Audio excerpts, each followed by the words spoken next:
satisfaction, desire, memaksimalkan kepuasan. Nah, memaksimalkan kepuasan. Kata kuncinya adalah memaksimalkan kepuasan. Ini terminologi ini familiar nggak di telinga Anda? Memaksimalkan kepuasan. Di mata kuliah apa Anda dengar terminologi memaksimalkan kepuasan ini? Mikroekonomi, Pak. Mikroekonomi, Pak. Betul. Betul. Jadi, prinsip hedonisme itu adalah fondasi. Yang fondasi ya dasar ya berarti ya. Dasar cara berpikir pada pelajaran ilmu ekonomi yang Anda lihat, yang Anda pelajari pada di PKN STAR ini. Karena penilaian ini adalah anaknya ilmu ekonomi, maka hedonisme ini adalah prinsip yang kita anut juga. Argumennya adalah bahwa manusia itu selalu berpikir rasional.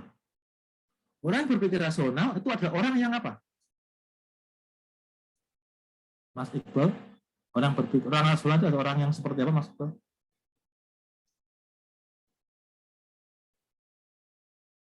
Ya, Pak. Orang yang rasional itu adalah orang yang seperti apa, Mas Iqbal? Ada ini, Pak. Kenyataan, Pak.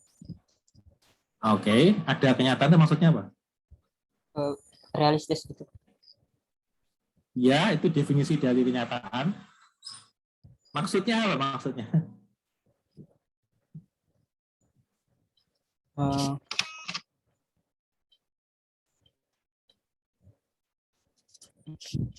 Secara logis gitu, Pak, berpikir.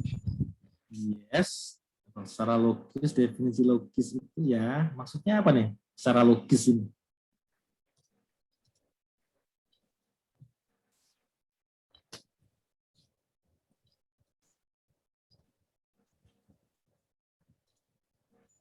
Jadi mau sudah lulus mata kuliah ekonomi mikro? Sudah, Pak. Kita ya. Harusnya paham dong. Ini, Pak. Rasional. Berpikir jauh ke depan untuk memaksimalkan keuntungan gitu, Pak. Iya. Iya. Mas Lay Manimul. Lay, lu ada nggak? Ya, Pak. Ya, Lay. Bantu dong, Lay. Apa itu yang dimaksud dengan manusia rasional, Lay? Orang yang rasional itu ya, dia kalau membuat sesuatu dia harus merencanakan dulu dengan jelas, Pak, sebelum bertindak. Jadinya bagaimana jadinya? Efek dari perencanaan itu apa efeknya?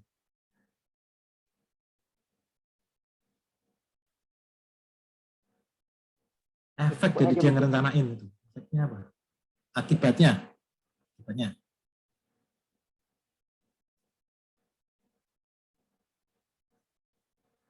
Arahnya menjadi lebih jelas, Pak. Arahnya lebih jelas, oke. Ini aja deh. Ada 2 HP. Yang atas adalah iPhone 13. Saya nggak tahu harganya berapa, tapi kemungkinan ya sekitar 20-an barangkali ya. Yang bawahnya adalah HP saya. Mereknya Redmi. Wah, ini harganya 1,5 jutaan ini. Nggak sampai sekuku hitamnya iPhone 13. Anda baru menang taruhan sepak bola antara MU lawan Everton. Anda megang Everton. Ternyata hasilnya bagaimana? Hasilnya draw. Ini berita buruk. Ternyata MU dengan sukses berhasil menahan Everton. MU kok menahan Everton ini maksudnya apa ini?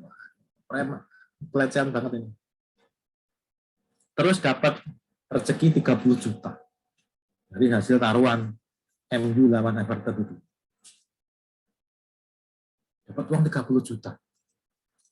Nah, karena kalau Anda seperti itu, taruhan dapat uang 30 juta, itu kan rezeki nomplok ini kan, rezeki yang tidak disangka-sangka turunnya atau plok gitu aja kan, atau nampol di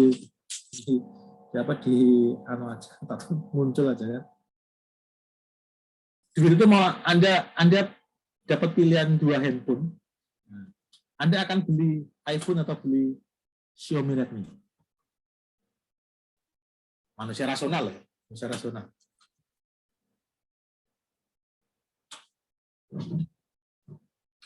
Redmi, Pak. Kenapa? Kenapa nih? Menarik ini. Kenapa nih? Kenapa beli Redmi?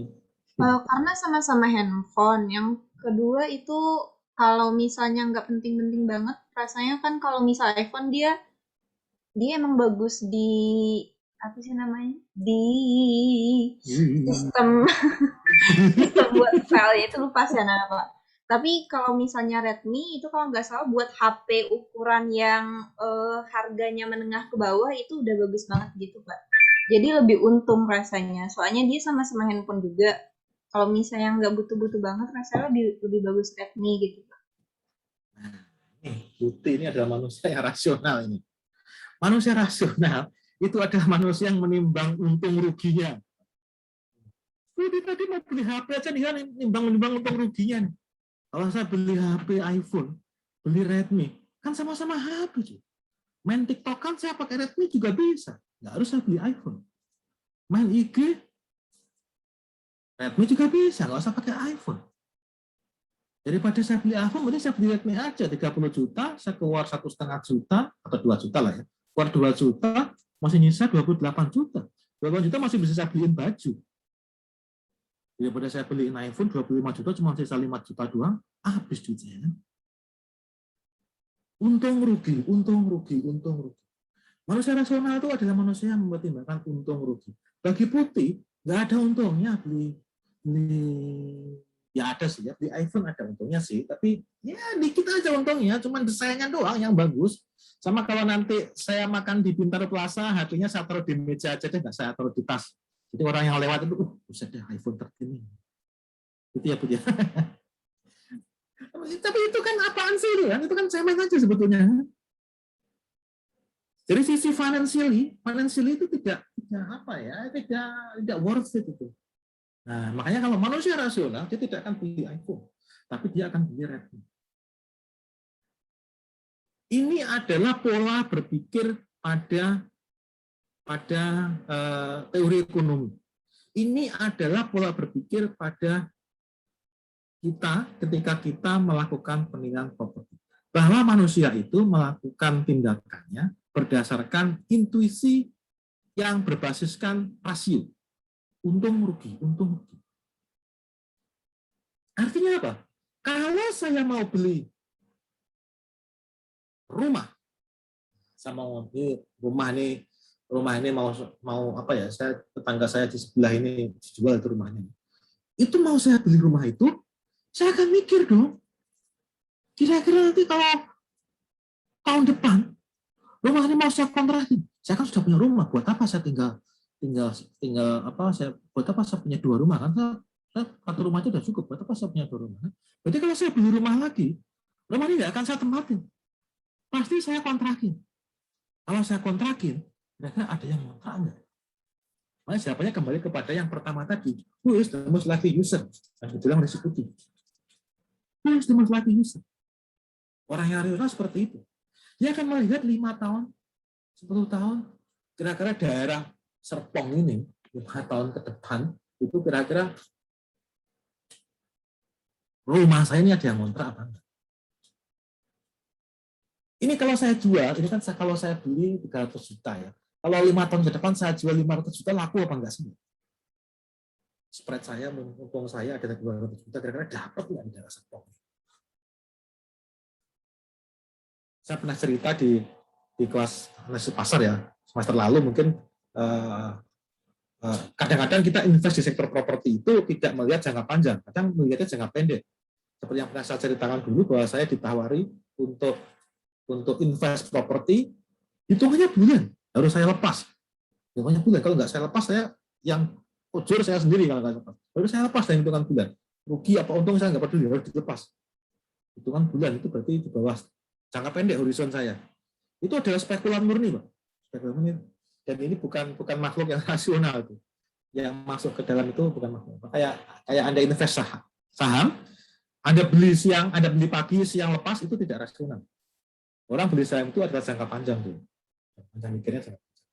Ini properti juga seperti itu, jangka panjang kita mikirnya.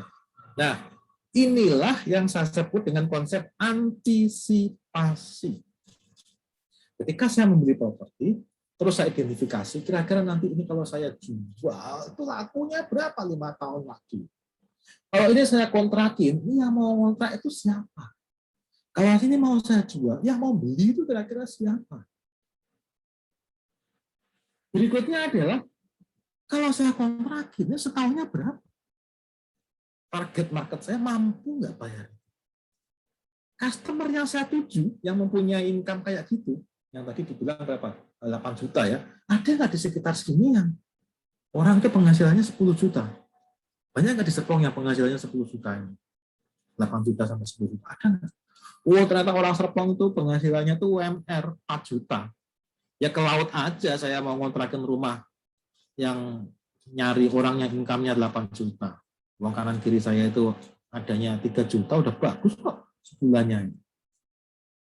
Berarti apa?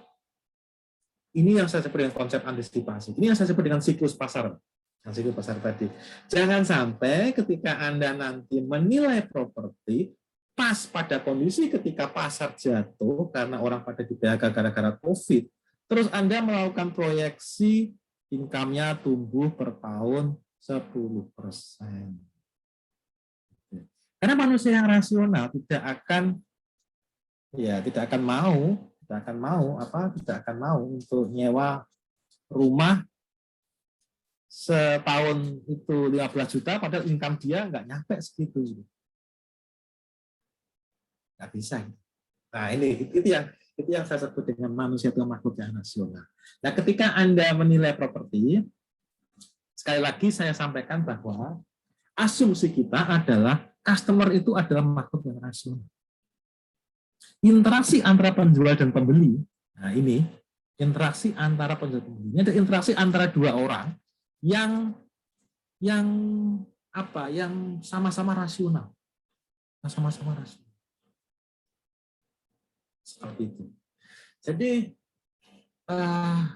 poin saya adalah ada banyak prinsip di dalam penilaian properti. Nah, kita sudah melihat prinsip antisipasi, ada juga prinsip demand supply, ada juga prinsip keseimbangan atau konformitas dan segala macam. Itu silakan nanti Anda baca sendiri di buku. Yang jelas adalah bahwa ini penting banget ketika Anda akan melakukan penilaian, terutama dengan teknik pendekatan pendapatan. Ambil contoh supply deh, supply. Nah, tahap pertama di dalam analisis pasar, Anda tahu bahwa atribut yang layak jual properti saya ini apa nih? Oh, lokasi barangkali. Terus kemudian lokasinya bagus, kanan kirinya itu ada klaster, perumahan banyak, saya akan bikin minimarket. Taruhlah di situ Alfamart. Karena saya hanya satu-satunya, berarti market share saya adalah 100%. Saya beli waralaba Alfamart. Ternyata jarak 200 meter dari tempat saya, ada orang yang bikin Indomaret. Kan sama Alfa sama Indo ini jualannya ya. Sama persis ya, biar nggak sama persis, tapi sama lah kira-kira. Sama ya. Market share saya yang tadinya 100%, gara-gara ada Indomaret, jadi 50%. Ini prinsip antisipasi. Prinsip supply juga, prinsip persaingan juga. Dan yang tidak kalah pentingnya adalah prinsip risiko. Nah, mengapa kok risiko? Dengan adanya munculnya satu Indomaret, omset saya tadinya 100 juta, bisa jadi 50 juta. Mengapa? Karena yang satu lagi dimakan oleh Indomaret. Market saya turun separuhnya. Berarti most likely itu saya, omset saya juga bakal jatuh. Berarti income saya juga jatuh. Risiko saya semakin besar. Kalau risiko semakin besar, cap rate-nya bagaimana? Naik, turun?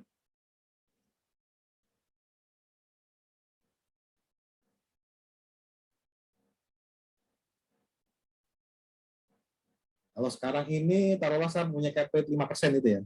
Begitu ada Indomaret di sebelah tempat saya itu, cap rate saya bakal seperti apa? Jadi 4% atau 8%? Sekarang 5%.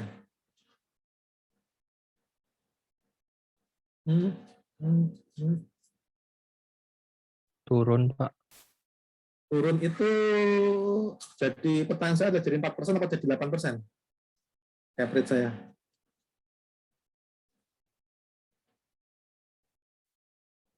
Cap rate-nya naik bukan Pak? Lah ya, jadi 4% apa jadi 8%? 8. Jadi lah gitu loh, Bos. 8% enggak? Lah gitu loh, Bos. Makanya ini anu nih apa? Kasih jawaban yang fix. Mengapa kok 8%? Mas? Nah, mengapa pertanyaan saya adalah mengapa kok 8%? Resikonya naik Pak. Oke, resiko naik kok. Kenapa cap rate naik? Jadi apa? Return diharapin tuh tinggi gara-gara resikonya juga naik. Gitu bukan Pak? Iya, mengapa kok return tinggi, risiko naik return tinggi? Itu pertanyaannya. Gara-gara ada pesaing tambahan tadi Pak. Kira-kira apa? Kenapa? Ada pesaing tambahan Pak. Ya ada Indomaret masuk kan? Masuk. Omset saya yang tadinya 100 juta, tinggal 50 juta nih. Kan risiko saya berarti naik tuh. Risiko saya, ya risiko naik lah pastilah ya. Karena omsetnya saya, ada orang yang anibal punya saya gitu. Berarti cap rate saya bakal naik. Risiko naik. Makanya di situ, di slide yang di LMS, Anda baca, capitalization rate, cap rate, itu merupakan salah satu faktor yang berpengaruh terhadap nilai properti. Karena logikanya seperti itu mikirnya. Ya, saya paham. Mungkin yang nulis slide itu dia mikir, oh kan kalau dihitung cap rate-nya kan berarti semakin tinggi cap rate kan semakin rendah nilai. Makanya berpengaruh dong terhadap nilai. Tapi itu bukan seperti itu sebetulnya. Tapi arahnya adalah karena faktor di situ. Jadi begitu kita melihat ada cap rate yang naik, begitu kita melihat ada risiko ada Indomaret datang, dia mengkanibal customer saya. Omset saya bakal dia makan. Sehingga yang tadinya saya dapat 100 juta, bakal tinggal 50 juta doang, kadang-kadang dimakan oleh Indomaret. Artinya apa? Fluktuatif saya. Berarti tidak semenarik dulu lagi buka Alfamart, karena ada Indomaret yang tahu-tahu masuk. Nah, kok dilelah muncul lagi orang lain buka Alfamart. Waduh, pada lingkup yang sekitar tidak lebih dari 300 radius 300 meter, ada 3 supermarket, 3 minimarket, 2 Alfamart, 1 Indomaret.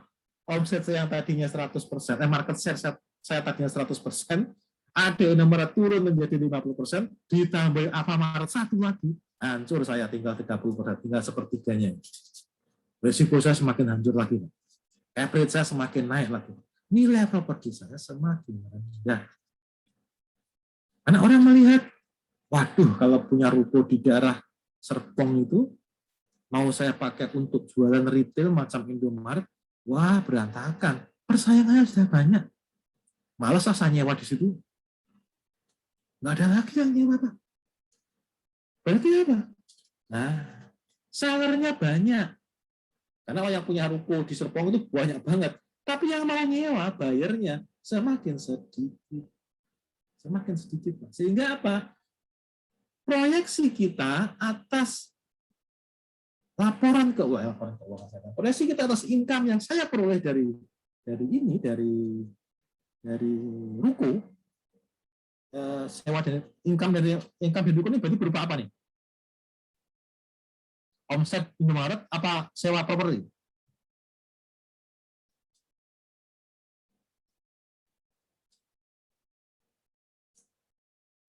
Saya punya ruko, terus dipakai Indomaret, pakai Alfamart, berduit kan?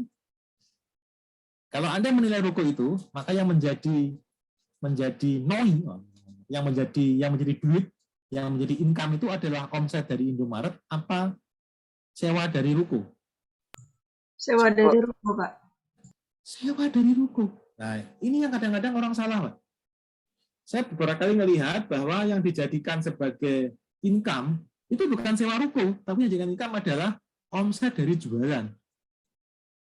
Jadi jualannya Indomaret apa nih, laku berapa, atau mungkin pom bensin premium dia berapa, sekarang nggak ada ya, Pertamax dia laku berapa, Pertamax Plus berapa, Pertalite berapa, Pertamina Dex berapa, itu yang menjadi income. Yang salah tuh, karena kalau itu yang dinilai, Anda tidak menilai propertinya, Mas, tapi yang Anda ini itu adalah bisnis. Kita tidak menilai bisnis, kita menilai properti. Nah, ketika Anda nanti punya ruko dipakai Indomaret, Terus yang Anda pakai sebagai income itu adalah omset dari jualan Indomaret itu, sampo laku berapa, beras laku berapa, telur laku berapa. Maka yang Anda nilai itu adalah bisnis itu. Bisnis apa? Bisnis Indomaretnya itu, bisnis retailnya itu yang dinilai. Padahal enggak, yang dinilai itu adalah income yang diperoleh dari ruko, yaitu apa? Sewa. Yang dinilai adalah sewa. Sewa. Per meternya berapa? Nah, itu yang dinilai. Kalau orang melihat bahwa bisnis retail di daerah itu tidak menarik lagi, kan berarti orang pada males kan nyewa retail di situ untuk dipakai retail. Akibatnya apa? Ya jatuh itunya. Orang yang mau nyewa makin sedikit, sehingga apa? Bayarnya, nah ini bayarnya berarti bayarnya yang saya bilang bayarnya adalah orang yang mau membeli hak untuk menyewa ruko itu makin sedikit. Demandnya tuh ke kiri, Pak. Geser ke kiri. Demand geser ke kiri, maka equilibrium ya semakin turun. Ya ini kan kalian geser ke kiri nih ya, P geser ke kiri nih, set ke sana. Jadi kan berarti akan semakin ke sini kan. P-nya dari sini akan geser ke sini, semakin turun. P-nya semakin turun. Dengan P-nya turun berarti nilai juga turun. Orang yang si pemilik properti dihadapkan pada risiko yang lebih tinggi karena waduh, ini yang mau nyewa ngantri sekarang dikit yang mau nyewa ruko saya. Mana nih? Risiko dia naik. Risiko dia naik berarti apa? Cap rate-nya dia. Sehingga yang membuat nilai properti turun itu bukan cap rate-nya naik, tapi risikonya. Sehingga sebetulnya yang mempengaruhi nilai properti itu bukan capitalization rate, tapi risiko. Risiko. Itu makanya ini yang harus kita pahami betul. Ketika Anda melakukan proyeksi, ini diperhatikan, apakah dari tahun ke tahun itu saya akan melakukan proyeksi yang agresif atau konservatif aja nih. Tapi jangan-jangan proyeksi saya adalah turun. Makanya saya minta tolong Anda untuk mengingat-ingat kembali mata kuliah analisis pasar properti. Di mana di situ ada pelajaran, ada topik yang membahas siklus pasar properti. Siklus pasar properti. Bisnis properti itu naik turun. Dan dalam jangka panjang itu bisa kita amati berupa siklus. Satu lembah dan satu gunung. Lembah kok begini? Balik. Satu lembah dan satu gunung. Itu satu siklus. Nah, ada orang yang melakukan riset bahwa satu siklus itu 10 tahunan atau sampai 12 tahun, 10 tahunan lah ya, tambahnya begitu. 10 tahunan itu di Indonesia itu kurang lebih satu gunung. Nah, sekarang ini kondisi tahun 2021 ini menurut Anda kira-kira pada posisi di mana nih sekarang ini kira-kira untuk properti komersial ya mungkin kayak mall, kayak Giant gitu menurut Anda seperti apa?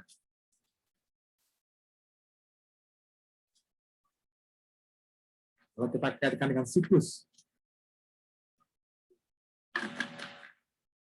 Ini antisipasi ya, prinsip antisipasi dan prinsip risiko.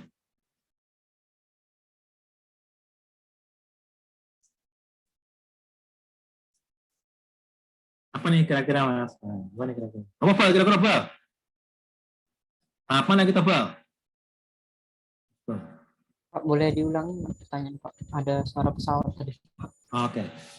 Sekarang ini nih, nah, ini kira-kira pada posisi mana kita? Kalau kita kaitkan dengan analisis pasar, siklus pasar properti. Karena gini, Anda melakukan proyeksi, itu Anda tidak boleh melupakan siklus pasar.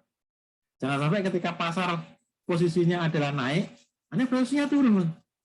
Jangan sampai juga kebalikannya, posisi pasar lagi jeblok, proyeksinya naik itu.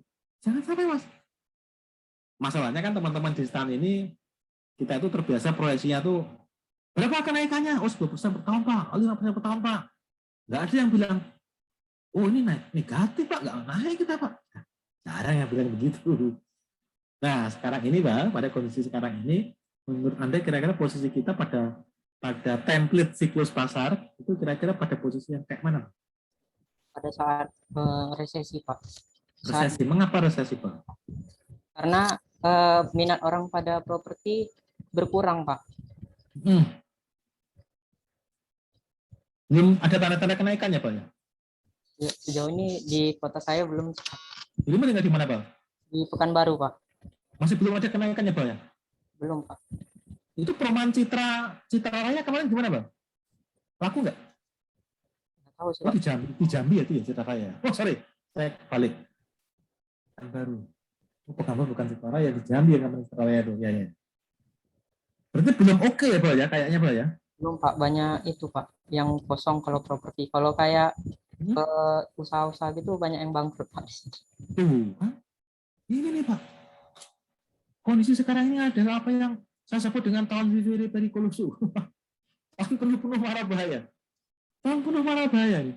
Kalau Pak Karno dulu ada pidato, ya judulnya adalah Tafid, tahun vivere pericoloso. Itu tahun penuh mara bahaya. Itu sebetulnya nuansanya adalah nuansa pidato setelah pemberontakan PKI.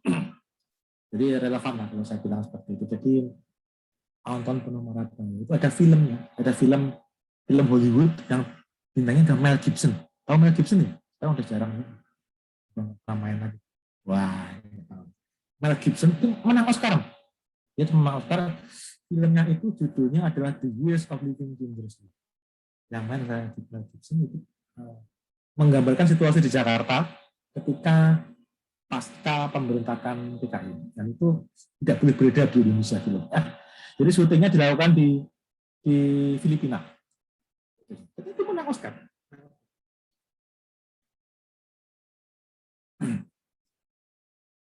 Ketika pada kondisi yang sekarang ini, seperti sekarang ini dibilang oleh Ibu itu, kita tuh resesi loh. Mau bikin usaha itu seolah seperti berdiri di atas duri gitu ya. Sekedar bertahan aja udah oke gitu. Sekedar bertahan aja itu udah oke. Nggak bangkrut itu udah bagus itu. Nah kalau itu saya suruh nyewa ruko, wah itu kan gimana caranya? Yang ada malah orang nggak mau nyewa ruko karena dia jualannya lewat merchant, lewat marketplace, ya nggak usah nyewa ruko gitu kan. Gudangnya dia taruh di kamar aja, dia satu kamar dia kosongin jadi gudang. Yang tadinya dia nyewa rukonya diputus kontraknya, barangnya dibawa pulang ke rumah, taruh di kamar, buka akun di Shopee dia. Itu kan adanya. Jadi sewa properti dia mengalami tekanan. Posisinya apa? Seller ini lemah sekarang posisinya. Dapat tekanan keras sekali tuh. Seller posisinya lemah. Karena kondisi pasar seperti itu, apa iya dirimu berani bilang bahwa ini saya proyeksikan pendapatan sewa properti naik 10% Mbak dari tahun ke tahun. Berani nggak, Pak? Nggak berani. Nggak berani kita. Paling yang bisa kita lakukan adalah tahun depan kita mungkin sekarang di Pekanbaru masih kondisi resesi. Kondisi resesi berarti belum nyampe pada posisi yang paling bawah. Nanti mungkin tahun depan semester pertama dia nyampe pada paling bawah. Semester kedua dia mulai naik. Jadi kalau melakukan proyeksi nanti tahun ke depan itu tahun ini kita masih konservatif, negatif barangkali. Sampai pada tahun depan semester pertama itu masih negatif. Semester kedua baru kita berikan proyeksi yang konservatif. Mulai mengalami kenaikan, tapi masih kecil sekali. Mulai naik, tapi masih kecil. Karena dia pada tahap recovery. Nah ini yang saya bilang bahwa kita itu kalau melakukan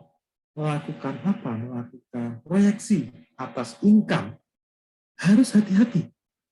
Kita harus betul-betul memahami prinsip antisipasi bahwa tahun depan itu kayak mana kondisi kita itu. Mana kondisi saya? Mana? Ini kita terbiasa, udahlah sikat 10% per tahun positif, itu kan gila itu Mas. Gila itu, ya nggak bisa, betul nggak bisa. Makanya saran saya adalah kalau nanti Anda melakukan proyeksi, karena ini juga ngaruh dengan proyeksi, ngaruh juga dengan discount rate sama cap rate, Pak.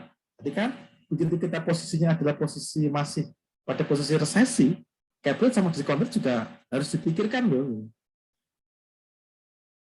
Harus dipikirkan itu, risikonya tinggi soalnya. Risikonya, karena kita kemungkinan dapat tenant itu agak susah. Yang ada adalah tenant pada kabur karena dia nggak mau bayar sewa. Nanti pada kabur itu posisinya seperti ini. Kita harus hati-hati.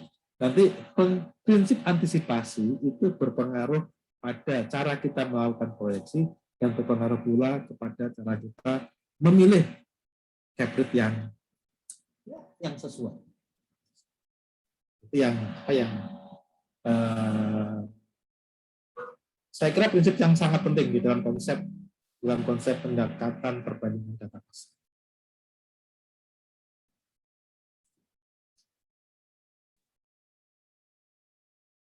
Sampai di sini ada yang ditanyakan? Ini kita hanya mengulang saja. Kalau tidak ada, silakan kalau ada yang ditanyakan. Kalau tidak ada, kita akan lanjut ke ini. Ini adalah gedung perkantoran, dia tahu lah. Function. Kita melihat gedung ini, function office. Function office ini lokasinya ada di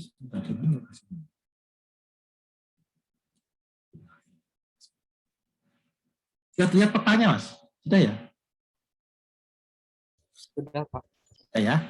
Function office itu lokasinya ada di sini.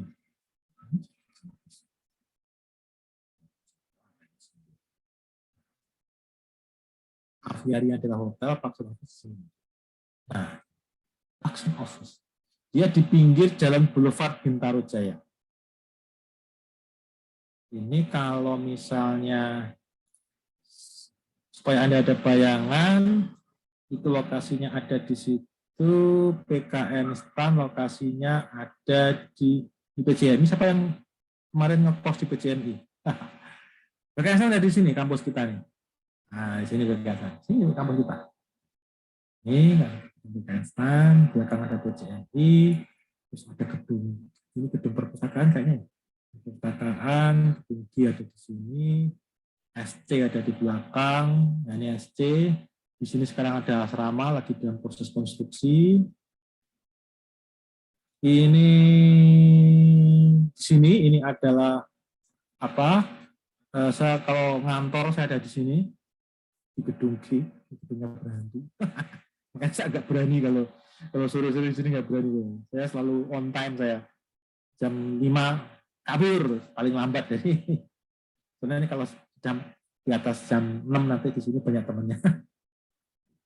Sering teman-teman, ya beberapa teman ada yang cerita, ini di sini ada meja itu gerak-gerak sendiri, geser-geser sendiri itu di sini. Ini. Ya, mengerikan. The place is haunted. Nah, ini PKN dari sini, Pak. Jadi Anda keluar dari gerbang PKN itu yang Bintaro Jaya, belok kiri. Terus lanjut sini, belok kiri sampai ke flyover di sini. Ini ada flyover di sini. Kalau Anda flyover belok kiri itu larinya ke arah Bintaro Exchange, lurus larinya adalah Pasar Modern. Ini bukan Pasar Modern. Oh iya, Pasar Modern. Di sini ada Transpark Bintaro. Mandiri ini mah. Transpark Bintaro ada di sini, di belakang ini Transpark Bintaro nih. Nah ini belakang ini Transpark Bintaro dari sini. Kalau Anda belok kanan, lurus terus nih, jalannya namanya Boulevard Bintaro Jaya. Lurus terus gitu, akan nyampe ke sini. Nyampe ke mana? Paksi. Itu kira-kira gambaran lokasi di Paxson ini. Kalau Anda perhatikan peta ini,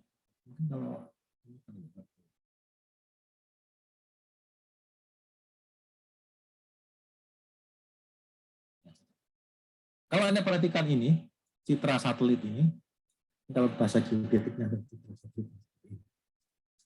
Holy cow. Kalau Anda perhatikan citra satelit ini, kira-kira di sekitar Paxson ini, kita pasti di sini ya. Apa yang Anda simpulkan lokasi di sekitar Paxson, karantinnya Paxson? Apa yang dapat Anda lihat di kanan kirinya Paxson?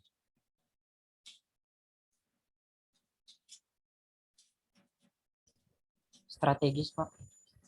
Mengapa Pak strategis? Dekat jalan raya, Pak.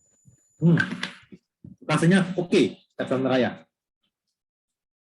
Jadi kalau di dalam statistika ada dua jenis variabel.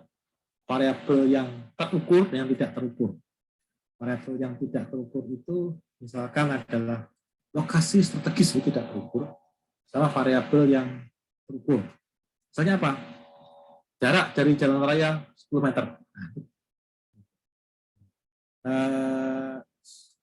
Variabel yang tidak terukur ini seperti kan variabel laten variabel, makanya ada bahaya laten komunis itu kan begitu.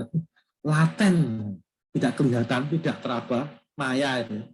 Lokasi strategis juga maya, tidak kelihatan. Itu susah analisisnya susah. Ada metode namanya teknik namanya structural equation modeling (SEM) itu dipakai untuk mengukur pengaruh variabel yang laten terhadap variabel prediktif, variabel outcome. Jadi pengaruh lokasi terhadap nilai tanah, kira-kira begitu ya. Kalau biasanya kan pengaruh jarak ke jalan raya terhadap nilai tanah. Kalau ini enggak, pengaruh lokasi terhadap. Hanya agak ribet. Makanya kalau saya lebih senang bukan mendengar lokasi strategis, tapi saya lebih senang untuk melihat dekat dengan jalan raya. Nah, itu lebih saya bisa mikir, oh dekat kan berarti ya kemungkinan dekat itu ya pinggirnya barangkali ya. Sehingga apa ya enak bisa kebayang gitu maksud saya. Kalau strategis itu maksudnya apa ya? Strategis nggak ngerti. Oke, strategis nggak ngerti, nggak kebayang karena laten dia. Oke, lokasinya dekat dengan jalan raya. Apa Mas? Selain itu apa lagi?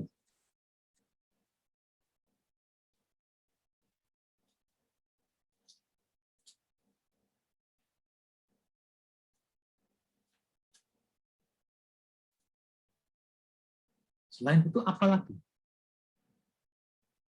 Paxson, lokasinya ada di sini. Nah, sini. Sebelahnya aviari.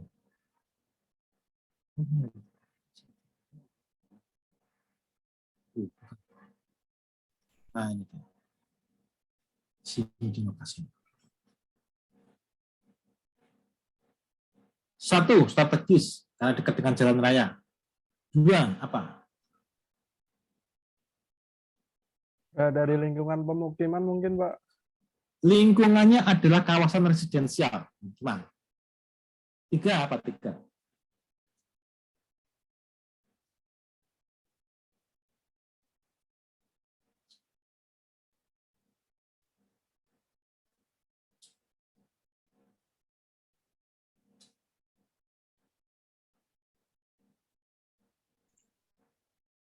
Tidak ada gedung perkantoran lainnya, Pak.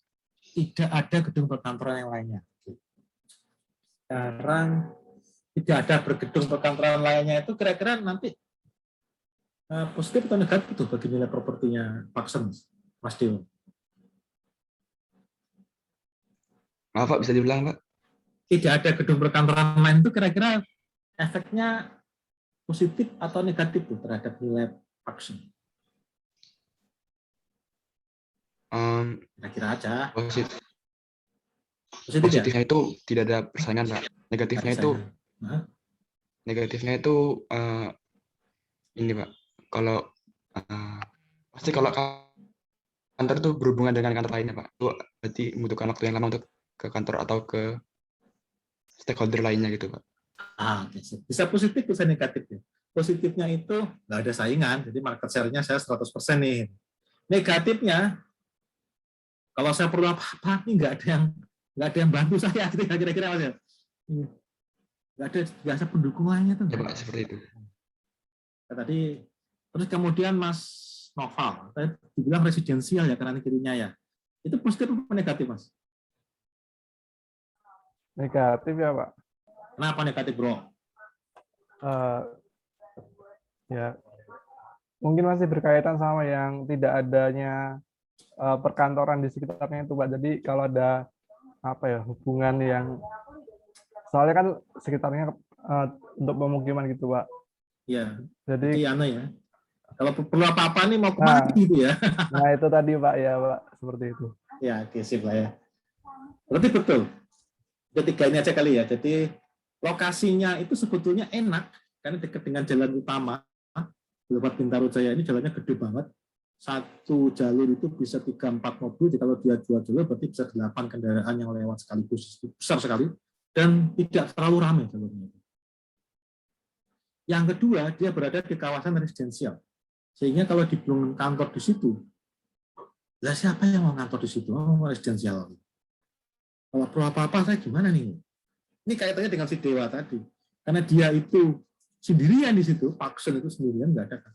Karena akhirnya dia ruko semuanya nih, karena kita ruko. Jadi apa nih gitu? Ini juga ada di sini ada Ivan Gunawan Hair Studio. Kalau mau nyalon dekat ini sebetulnya. Kalau mau nyalon, kalau pegawainya mau nyalon enak di sini. Kali itu ketemu Ivan Gunawan. Ivan Gunawan memang bisa nyalon ya. Nah itu dia makanya karena dia sendiri sehingga dia kalau ada apa-apa juga susah. Walaupun dia itu mananya bisa menjadi dia menguasai market share yang ada di situ. Nah, ini adalah pro cons-nya. Pro cons-nya. Kalau misalnya nih ya, misalkan Anda disuruh untuk ini kan gedung Paksen ini kan dijual. Terus sebelum dijual itu si yang punya ini datang ke Anda, kemudian minta tolong. Kalau saya mau jual ini, kira-kira mau saya jual berapa nih? Anda datang survei ke lokasi, datangnya lokasi sini, terus pertanyaan apa yang harus Anda ajukan, dan Anda jawab pada diri Anda sendiri. Ketika Anda dihadapkan pada Paksen, mau menilai Paksen. Ini kan jelas properti komersial ya Paksen ini ya. Apa yang Anda tanyakan kepada diri Anda sendiri?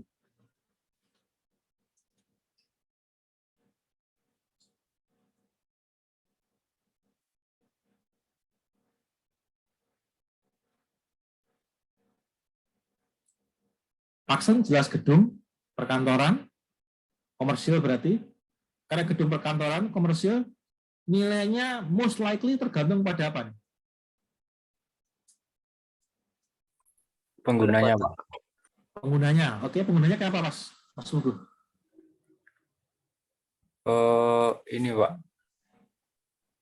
Yang timbul pertanyaan itu siapa yang mau menggunakan Paksen itu, Pak? Karena kan di situ propertinya residensial gitu, Pak. Nah, ini yang dibilang oleh Mas Mugu. Kira-kira siapa yang mau nyewa di Paksen ini? Makhluk macam apa yang mau nyewa kantor di Paksen? Itu Mas Mugu kira-kira ya? Iya, Pak. Terus siapanya apa, Mas Mugu? Siapanya apa kira-kira? Makhluk macam apa yang mau nyewa di Paksen? Spekulasi aja. Itu, Pak, nggak tahu, Pak. Soalnya kan di sekitar situ residensial, Pak. Nggak jelas ya berarti ya? Yang mau nyewa siapa nggak jelas ya? Apakah seperti itu menurutmu? Karena akhirnya kan residensial ya. Jadi yang mau nyewa siapa nih? Nggak jelas gitu ya kira-kira ya? Ini ya Bos ya? Atau gimana? Iya, Pak. Nggak tahu yang mau nyewa siapa gitu, Pak. Nah iya, berarti nggak jelas kan? Ini yang mau nyewa siapa sih? Nggak ngerti ini. Ini kayaknya asal bangun dia ini gitu ya. Kemungkinan dia yang mau nyewa siapa juga nggak jelas gitu. Kira-kira gitu ya Mas itu ya? Atau gimana? Seperti itu ya? Iya, Pak. Nah. ini yang bangun properti, bangun kantor ngawur nih, yang mau nyewa juga siapa nih? Kanan kirinya aja perumahan. Ini perumahan semuanya. Ini ada juga ruko, ada juga restoran. Mosok ini sekolah nih BPK Penabur ini. Mosok mau bangun. Ini ada hotel, ini ada apa nih? Electronic City. Mosok bangun kantor dia mau nyewa tuh ya kayak Yosopo gitu. Nah itu. Karena ini adalah properti residensial, Pak. Konsep antisipasi kan begini. Properti residensial itu seperti yang kemarin itu kita lihat di rukonya Wonokairun, Anda kan ada yang nilai pakai biaya, ada yang nilai pakai income. Ternyata hasil dari pendekatan biaya itu kan lebih rendah dibandingkan dengan income ya. Karena memang kalau kita kembali kepada hedonic pricing model yang tadi itu prinsip hedonisme tadi, bahwa nilai properti itu merupakan kontribusi dari beberapa faktor. Nah, beberapa faktor. Yang pertama barangkali lokasi. Lokasinya gimana nih? Oh, dekat dengan jalan raya. Mungkin itu. Terus yang kedua adalah luas tanah, luas bangunan, barangkali seperti itu. Nah, ini kalau properti yang komersial kayak gini, ya luas tanah, luas bangunan mungkin oke. Mungkin lokasi yang dekat dengan jalur jalan utama mungkin bagus juga. Tapi yang paling jelas adalah ini nih properti ini kira-kira dia mampu menghasilkan duit apa enggak? Nah, makanya tadi dibilang oleh Mas Mugo, ini yang mau nyewa ini siapa? Loh, siapa Mas? Ya nggak ngerti Pak, kanan kirinya aja perumahan begitu, siapa yang mau nyewa ini? Makanya kalau Anda perhatikan di ini, perhatikan di apa? Di ini, Paxson ini, kondisi ini adalah jawaban atas beberapa atribut fisik dari Paxson. Nah, luasnya adalah seperti ini. Dari lantai 3 sampai ke lantai 8 dia tipikal, berarti di sini 3 ya. Dapat dia tipikal. Perhatikan di sini dia menggunakan istilah ground floor dan upper ground floor. Ini mungkin agak berbeda dengan terminologi yang biasa Anda jumpai, di mana properti ini lantai dasar, lantai bawah itu tidak disebut sebagai lantai 1. Tapi dia sebutnya sebagai ground floor. Lantai 1 justru tidak di lantai 1. Lantai 1 justru ada di lantai 3. Aneh kan? Ini enggak aneh. Ini adalah gaya penyebutan lantai mengikuti pola yang mereka anut di negara-negara persemakmuran. Negara-negara UK itu, Commonwealth, itu mereka menyebut lantai dasar, ini bukan lantai 1, tapi lantai dasar. Ini lantai dasar nih. Lantai 1-nya ada di atas. Ini kan kalau di sini akan masih ada upper ground floor, itu sudah mesanin sebetulnya. Ada ground floor dan upper ground floor, terus baru dia lantai 1. Lantai 1 tidak di lantai 1. Lantai 1-nya ada di atas. Nah, ini orang-orang yang mengikuti polanya Inggris, Australia, Malaysia, itu seperti ini mereka penyebutan. Kalau kita kan biasanya ini lantai 1 nih, paling bawah nih, lantai 1. Itu polanya orang Amerika itu kayak gini. Ini lantai 1, terus naik, lantai 2, naik lantai 3, dan seterusnya. Itu polanya orang Amerika. Nah, ini adalah beberapa keterangan mengenai sewa di Paxson. Jadi dia itu sewanya adalah 130. Ini tahun lalu. Kemarin saya lihat website tahun lalu. 135.000 per meter per bulan. Ada service charge 50.000 per meter per bulan.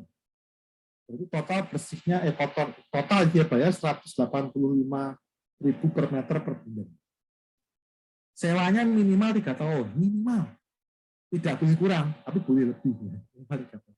Terus ada deposit 3 bulan. Deposit ini adalah jaminan. Jadi gini, ini mungkin yang kita kadang-kadang kurang familiar ya. Jaminan.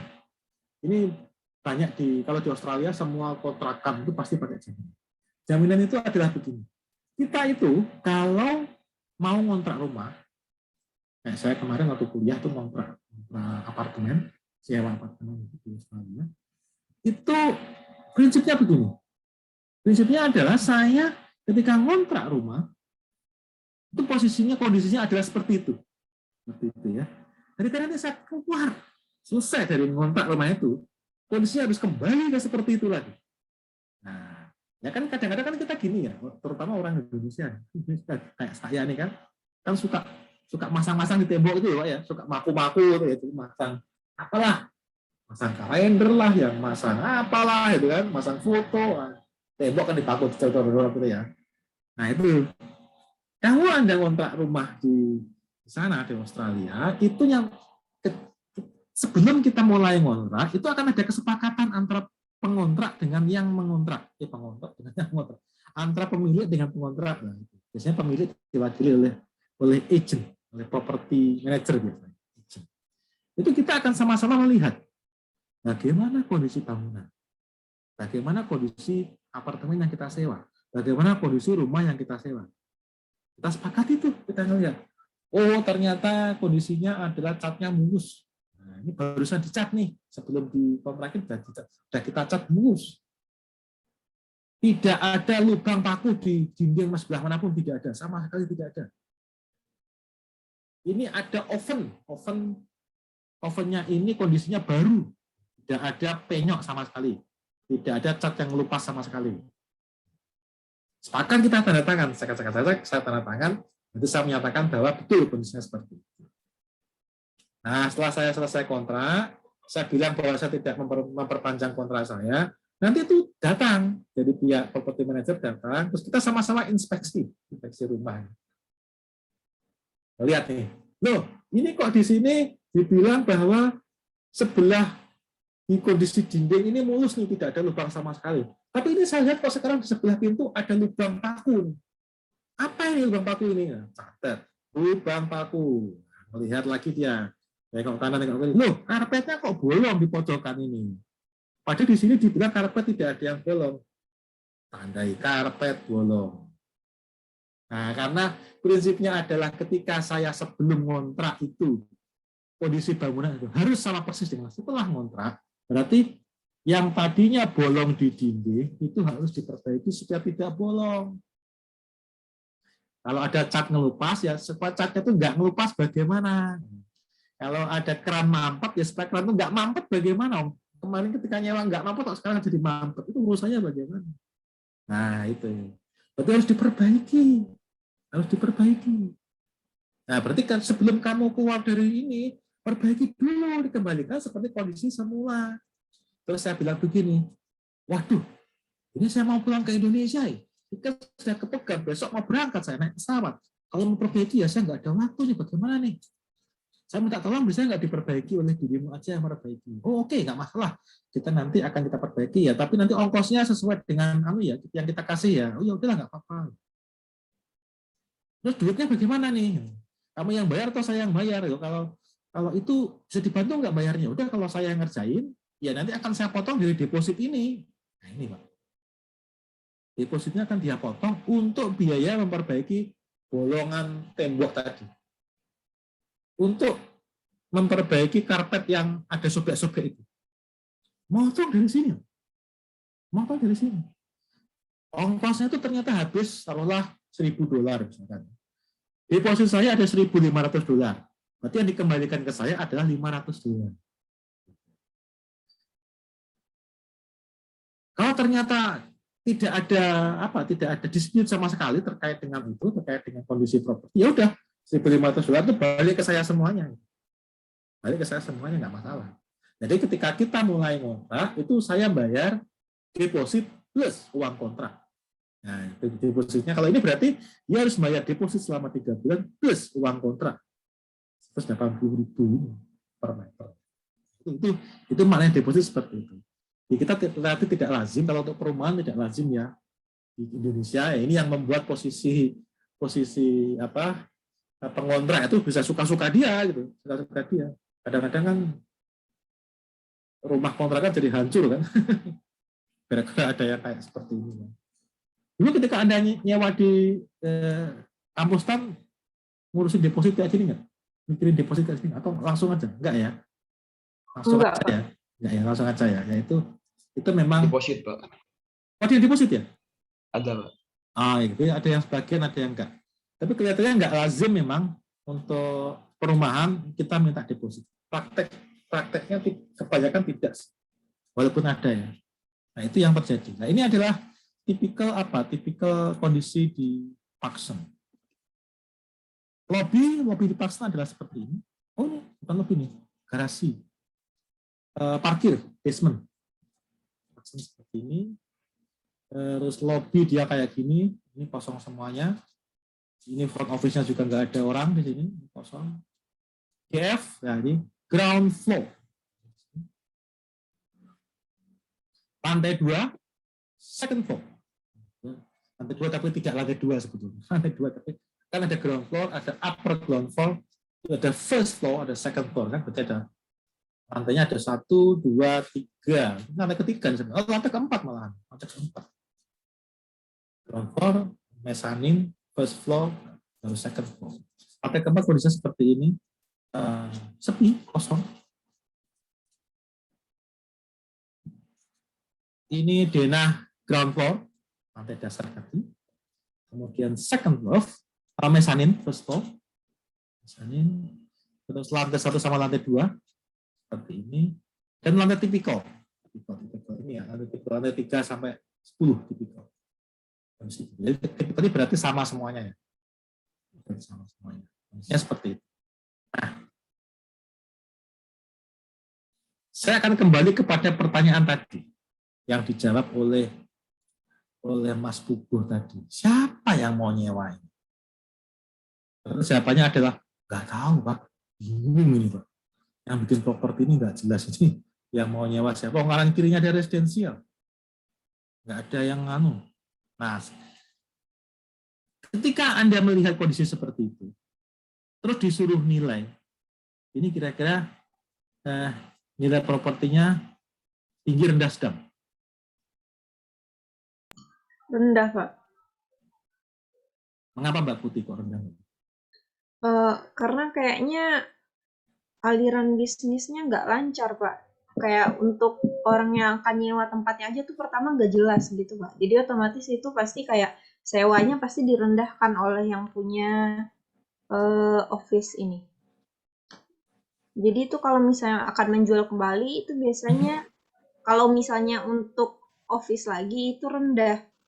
Tapi kalau misalnya orang mau dirombak, nah misalnya Kak mau jadi gerai fast food atau misalnya mau jadi restoran, itu bisa sedang ke tinggi, Pak. Soalnya di sekelilingnya itu udah residensial, terus ada, kalau nggak salah tadi ada hotel juga, terus ada barbershop. Jadi itu kayak, kalau misalnya untuk diganti, aliran bisnisnya itu bakalan sedang ke tinggi. Tapi kalau untuk tetap office, dia bakalan tetap rendah.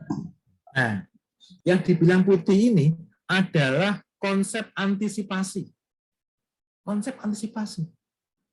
Sekarang dilihat aja, apakah dia use-nya mau stay ke office atau enggak itu. Karena kan gini, kalau kita kembali kepada konsep highest and best use pada mata kuliah analisis pasar properti, kan kelihatan kalau ini tidak optimal ya Pak ya. Tidak optimal ya.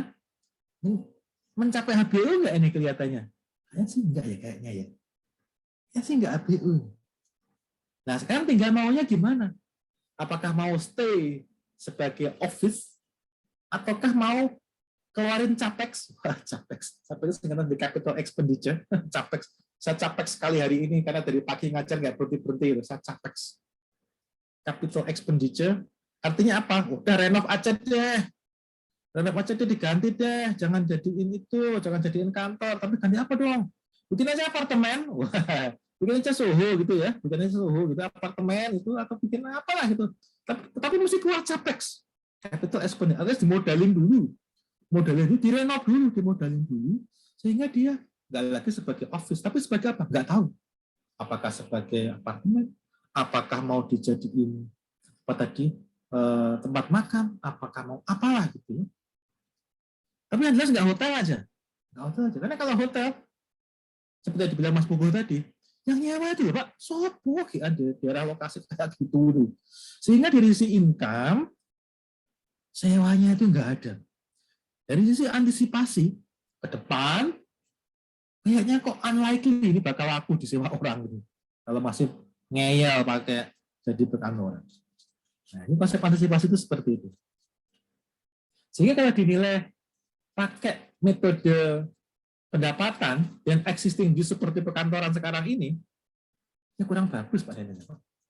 Mengapa? Karena kemampuan properti ini menghasilkan duit itu tidak ada.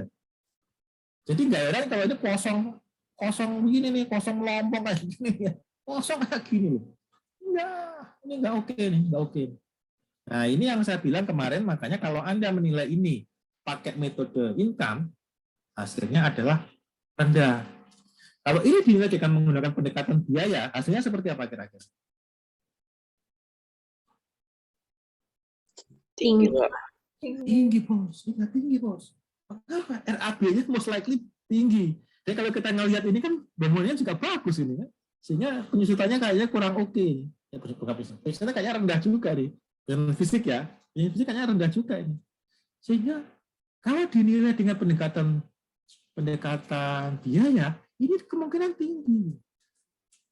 Tapi misleading lah. Mengapa? Karena ini kantoran disewain, kontributor nilai itu adalah income, bukan biaya. Kalau kita kembali kepada hedonik tadi, yang menjadi kontributor nilai paling tinggi adalah income, bukan biaya.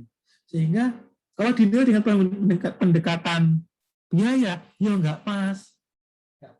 Nanti nilai Anda akan terlalu tinggi, over value. Kalau dijual tidak akan laku seperti apa yang Anda estimasikan. Gitu. Makanya kalau mau seperti yang dibilang Putih tadi, antisipasi dong. Keluarin capex sedikit, konversi menjadi penggunaan yang lain. Karena use-nya jelas tidak HPU. Nah ini ya, ini yang saya sebut dengan prinsip antisipasi. Ini yang saya sebut dengan risiko. Nah ini yang penting ketika Anda melakukan proyeksi atas income yang didapat dari properti. Ini yang penting Anda perhatikan ketika Anda mencoba untuk melihat rate-nya berapa sih? Nah, gitu loh, Mas. Makanya kemarin ketika Anda menilai ruko Wonokairun pakai pendekatan biaya, sebenarnya kurang pas juga tuh, karena rukonya Kairun itu dia disewain. Yang menjadi income, yang menjadi penentu nilai itu adalah sewanya itu, bukan konstruksi rukonya. Tapi beberapa penilai memang menyarankan bahwa ya udahlah, ini ada ruko ini kita nilai pakai 3 perawatan sekaligus, hasilnya direkonsiliasi. Itu orang-orang Amerika, praktek-praktek yang asalnya dari Amerika ya seperti itu. Saya kurang setuju dengan itu karena ruko ini disewakan kok dinilai dengan pendekatan biaya. Ya enggak pas toh. Nanti kalau hasilnya malah mendistorsi pendekatan yang sudah baik pakai income. Nah kalau kayak gini dinilai pakai biaya kan juga enggak pas juga kan, orang enggak ada yang mau beli. Enggak ada yang mau beli kan. Seperti itu. Nah, ya, makanya dia harus diperhatikan kayak gitu. Nah, ini barangkali beberapa prinsip penilaian properti yang harus kita pertimbangkan ketika kita menilai commercial property, terutama dengan metode income. Mengenai detail prinsip-prinsipnya ya saya kira sudah Anda pelajari ya. Saya tidak akan ulangi lagi. Yang kita lakukan hari ini adalah kita mencoba untuk ngecek, kita mencoba melihat bagaimana penerapan prinsip itu di dalam kondisi real bangunan yang kita pilih adalah function office. Mungkin demikian, kalau ada pertanyaan, boleh disampaikan, kita diskusi aja. Satu kurang sedikit.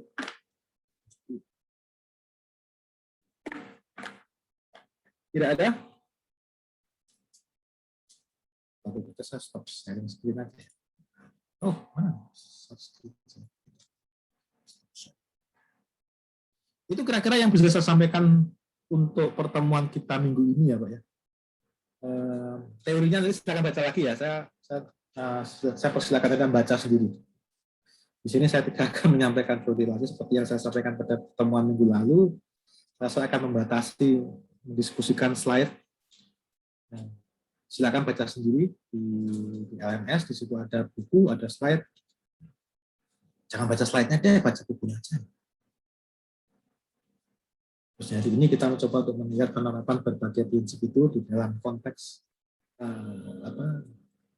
landasan berpikir kita menilai income. Hari ini kita sudah melihat cara berpikir orang ketika ada negosiasi antara penjual dan pembeli. Karena nilai itu merupakan negotiated agreement antara penjual dan pembeli. Sehingga dia sifatnya nanti berupa range gitu. Proses negosiasinya seperti apa. Nah, kita juga melihat bagaimana kaitan negosiasi ini dengan risiko, di mana kalau seller lebih kuat, buyer lebih kuat, seperti apa kondisinya. Risiko ini ngaruh kepada cap rate. Cap rate semakin tinggi akan membuat nilai jeblok. Sebenarnya yang membuat nilai jeblok itu bukan cap rate-nya, tapi risikonya itu. sebagai tinggi risikonya investor, tentunya dia semakin males kan main ke situ kan. Yang membuat nilai rendah itu bukan cap rate tapi risikonya. Kita juga sudah melihat bagaimana kondisi keterkaitan antara bentuk proses negosiasi harga itu dengan pasar properti naik, pasar properti turun, gitu ya. Dan kaitannya dengan proyeksi. Karena kita tidak bisa bilang bahwa proyeksi itu akan selalu naik, bahwa proyeksi itu kita buat sesuai dengan kondisi pasar. Lagi naik, lagi turun, atau lagi recovery, dan segala macam. Dan itu semuanya terkait dengan pertanyaan tunggal. Siapa yang mau beli properti yang sedang saya nilai ini? Terakhir kita melihat bagaimana penerapan prinsip-prinsip itu di dalam Paxson Office Tower. Oke, demikian yang bisa saya sampaikan. Kalau tidak ada pertanyaan, kelasnya saya tutup. Kalau ada ya, masih ada ya.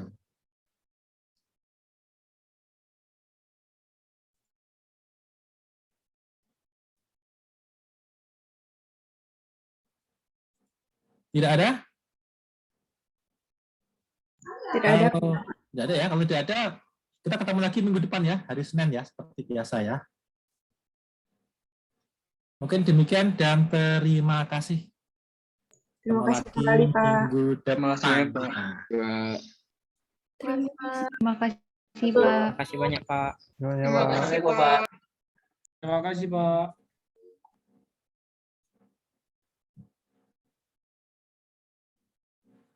Absensi sudah semuanya ya, semuanya dari